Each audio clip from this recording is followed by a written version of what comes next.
Pemimpin tertinggi Iran, Ali Khamenei, dilaporkan tewas bersama sejumlah pejabat militer penting dalam sebuah serangan besar pada 28 Februari. Di dalam ruangan itu, hampir semua tokoh penting Iran berada di sana. Namun ada satu nama yang tidak ikut menjadi korban.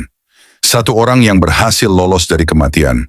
Namanya adalah Esmail Qaani. Ia adalah komandan pasukan Quds, unit elit Iran, yang bertanggung jawab atas hampir semua operasi militer Iran di luar negeri. Dan yang membuat banyak orang mulai bertanya-tanya adalah satu hal. Ini bukan pertama kalinya Qaani lolos dari serangan mematikan. Bukan juga kedua kalinya, tapi ketiga kalinya. Setiap kali serangan besar terjadi dan para tokoh penting Iran tewas, Esmail Qaani selalu berhasil selamat. Apakah ini hanya keberuntungan?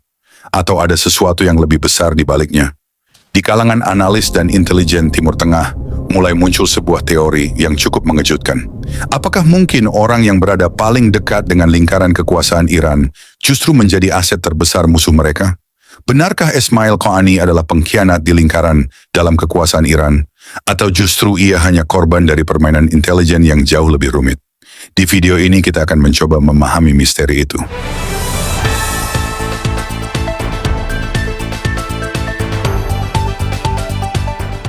Untuk memahami semua ini, kita harus mengenal dulu siapa sebenarnya sosok Esmail Qaani.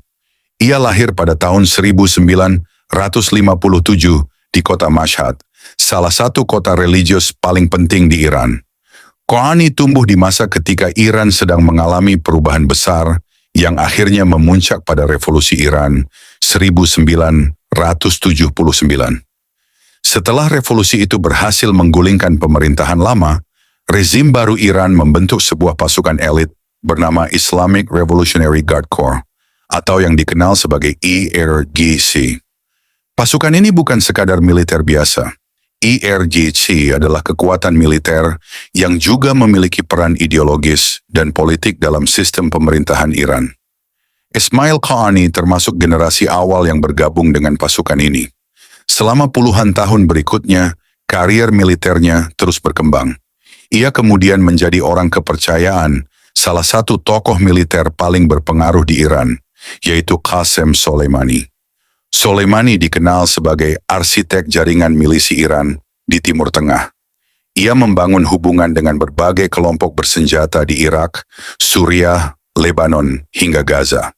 Namun semuanya berubah pada tahun 2020. Saat itu Qasem Soleimani tewas dalam serangan drone Amerika Serikat di Baghdad. Setelah kematian Soleimani, pemimpin tertinggi Iran Ali Khamenei menunjuk Esmail Qaani sebagai penggantinya. Ia menjadi komandan baru pasukan Quds, unit elit yang menjalankan operasi rahasia Iran di luar negeri.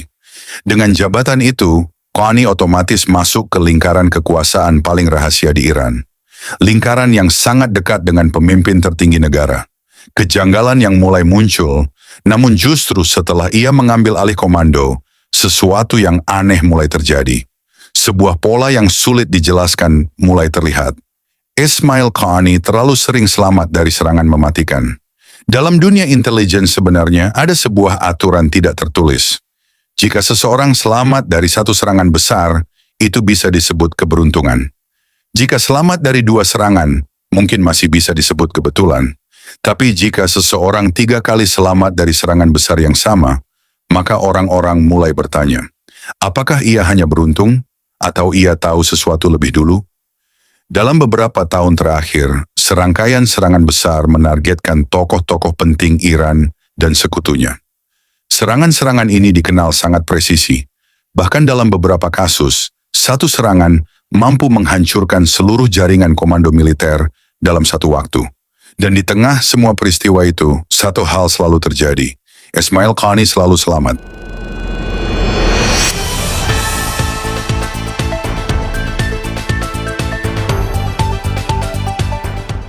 Peristiwa pertama terjadi pada Oktober 2024.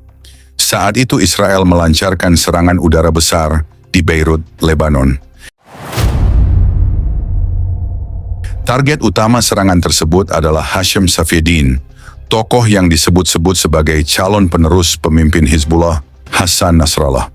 Pada awalnya, beberapa laporan menyebut Ismail Qaani ikut tewas dalam serangan tersebut.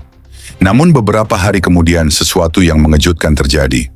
Qaani muncul di televisi pemerintah Iran dalam kondisi sehat. Yang membuat situasi ini terasa aneh adalah satu fakta. Qaani sebenarnya dijadwalkan bertemu dengan Safieddin pada malam yang sama saat serangan itu terjadi. Namun pada menit-menit terakhir, pertemuan itu dibatalkan. Beberapa sumber bahkan menyebut Qaani datang ke Lebanon 2 hari setelah kematian Nasrallah. Padahal IRGC mengklaim tidak ada perjalanan resmi pada waktu itu. Peristiwa kedua terjadi pada Juni 2025. Saat itu terjadi konflik yang sering disebut sebagai Perang 12 Hari antara Iran dan Israel. Dalam operasi militer besar tersebut, militer Israel mengklaim berhasil menewaskan sekitar 30 pejabat militer senior Iran serta 11 ilmuwan nuklir penting. Nama Qaani juga sempat masuk dalam daftar korban. Namun sekali lagi, ia kembali muncul ke publik. Ia bahkan terlihat menghadiri acara perayaan yang disebut sebagai kemenangan Iran. Menariknya, ia tidak mengenakan seragam militer. Ia memakai pakaian sipil dan topi baseball hitam, bercengkerama santai dengan warga. Peristiwa ketiga, kemudian datanglah peristiwa yang paling mengejutkan. Pada 28 Februari, sebuah serangan udara menghantam kompleks kepemimpinan Iran di Teheran. Serangan itu dilaporkan menewaskan Ali Khamenei dan puluhan pejabat militer Iran lainnya. Namun sekali lagi, satu nama dilaporkan berhasil keluar hidup-hidup dari lokasi serangan. Ismail Qaani. Polanya selalu terlihat sama. Setiap kali serangan terjadi, Qaani tidak berada di lokasi atau ia pergi beberapa saat sebelum serangan, atau rencananya berubah di menit terakhir. Hal seperti ini terjadi berulang kali. Kecurigaan mulai muncul. Karena itulah, di kalangan analis Timur Tengah mulai muncul satu pertanyaan besar. Apakah ini hanya keberuntungan yang luar biasa? Atau Qaani selalu mengetahui sesuatu lebih dulu? Pertanyaan ini menjadi semakin kuat ketika melihat apa yang terjadi pada jaringan militer Iran setelah ia mengambil alih komando pasukan Quds. Selama bertahun-tahun, Iran membangun jaringan milisi regional yang dikenal sebagai poros perlawanan. Jaringan ini menghubungkan berbagai kelompok bersenjata di Timur Tengah, mulai dari Lebanon, Irak, Suriah, hingga Gaza. Semua jaringan ini dulu dikoordinasikan oleh Qasem Soleimani. Namun setelah kepemimpinan beralih ke Qaani, situasinya mulai berubah. Dalam waktu yang relatif singkat, jaringan ini kehilangan banyak tokoh pentingnya. Pemimpin Hizbullah Hasan Nasrallah terbunuh. Tidak lama kemudian, Hashem Safieddin juga tewas.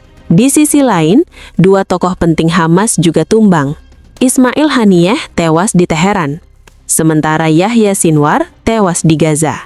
Bagi sebagian analis, terlalu banyak kegagalan yang terjadi dalam waktu singkat.